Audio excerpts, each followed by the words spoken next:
Want to welcome you to the Lindsay and Learning channel with content designed to help English teachers just like you find balance in their lives and teaching practice.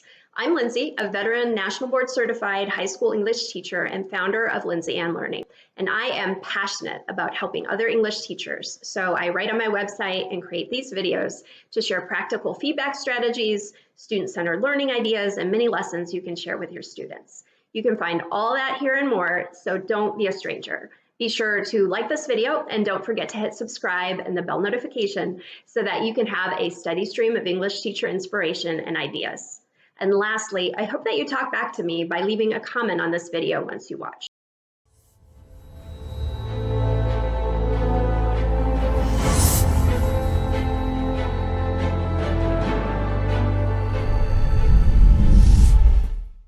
Hi students, I'm here to talk to you today about making really great questions to build a strong foundation for discussion.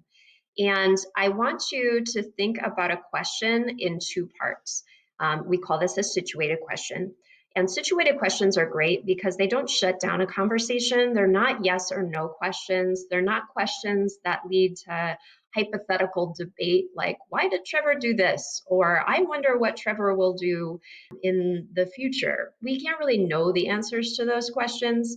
We want to ask questions that lead to deeper interpretation of the text or a text-based discussion of some bigger picture issues. For your situated question, you have two parts. So step one is to provide some context for your question. And in this part, in this step, you are quoting something specific or paraphrasing something specific from the reading that made you stop and make a note as you were reading, that really interested you, that made you think.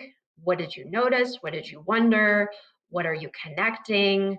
What choices that the author is making as a writer that influenced you. So you're mentioning something, okay? You're showing that you're being a critical reader and you're being thoughtful.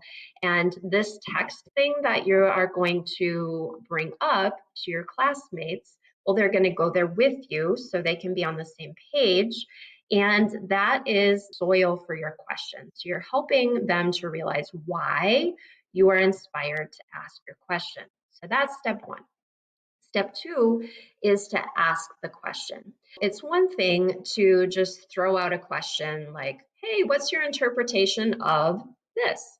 But it's a better thing if that question comes after you give a specific piece of evidence and then say, hey, what's your interpretation of this moment? Or what's your interpretation of this word? Or what's your interpretation of whatever, you fill in the blank. So we have given you a bunch of different question stems or seeds to kind of plant in the soil of a really great discussion. You are asking these questions so that your classmates can think along with you to explore things on a deeper level. Some of these are questions that are bigger picture, like what changes would you recommend? How would you feel if? That would be more of a reader response type question. Or how effective is this thing that Trevor is talking about? Let's come together and discuss in our real world this issue. On the other hand, there are questions that lead back into the text, like the one I talked about before, what's your interpretation of, or can we make the inference that, or how does this thing connect to this other piece of evidence or this other chapter? Or you're going to offer your own interpretation, like, I'm wondering, and then you tell them what you're wondering, what do you think? Or can we explore this theme a little bit more and give them the opportunity to bring in their own thoughts? So these are the types of questions we want you to get more comfortable with asking. Granted, these are more difficult questions, but we think that you guys are up to the challenge.